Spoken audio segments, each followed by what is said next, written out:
Hey, welcome to Lazy Reader. Today we're digging into a book that's been a total game changer for a lot of senior software engineers.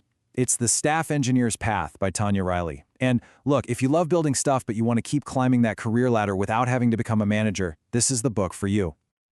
So, let's just get real for a second. Does this sound like you? You're a fantastic engineer, you're a top performer, but you feel like you've just slammed into a career ceiling. The path forward? It's like it's just vanished into thin air. Yep, if that's hitting a little too close to home, then you are absolutely in the right place. You know, for the longest time, the career path in tech has felt like this super clear paved road, but it only goes in one direction, up, into management.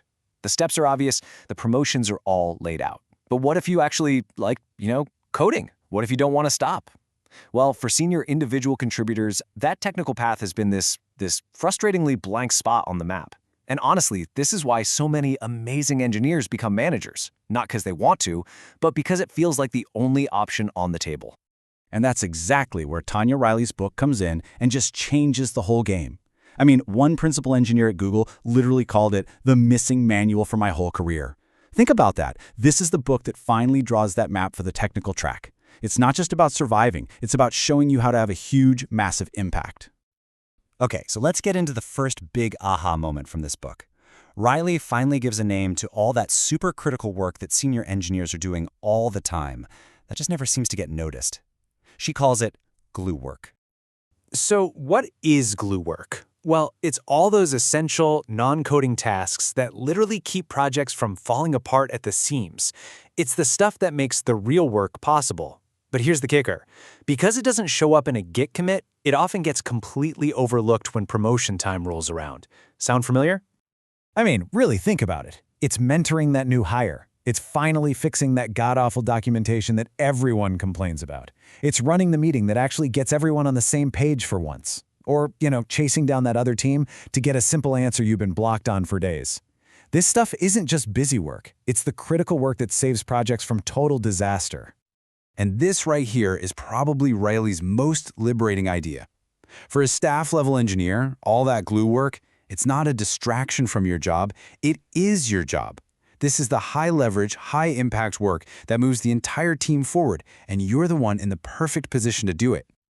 Okay, so embracing this whole idea of glue work really requires a pretty huge shift in your mindset. You have to stop thinking of yourself as just an expert problem solver and start becoming an expert problem finder. And here's the key difference, right?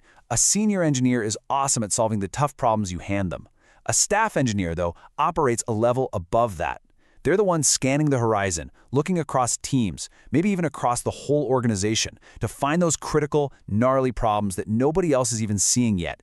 And they don't just point them out, they bring them to leadership with a plan. This completely changes your focus. Your job isn't just to optimize a function in the code anymore. Your job is to optimize the organization.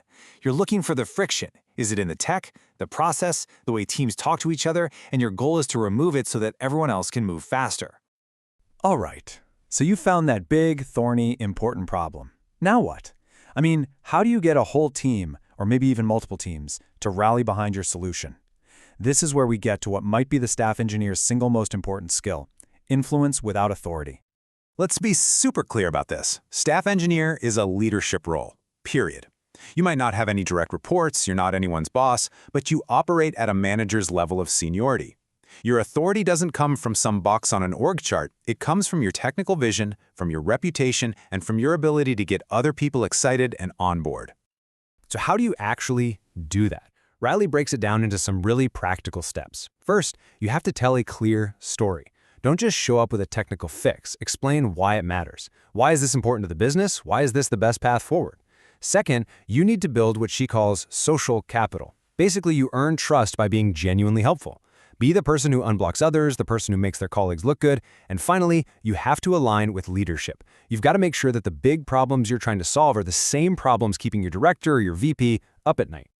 So when you put all this stuff together, you've got the problem finder mindset, you've got the tools of influence, you become something incredibly powerful. You become a force to multiply.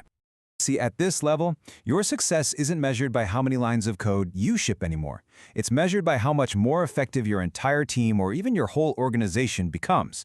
When you're setting technical direction, when you're mentoring other engineers, when you're clearing out those deep, systemic roadblocks, you're basically raising the tide for all boats. You make every single engineer around you better. And that really leaves us with one final, pretty provocative question to chew on. As you think about what's next for your career, you have to ask yourself, are you just trying to be the best coder in the room, or are you trying to be the person who makes the whole room better? Because the answer to that question, well, that's what's going to define your path. Subscribe to Lazy Reader to level up.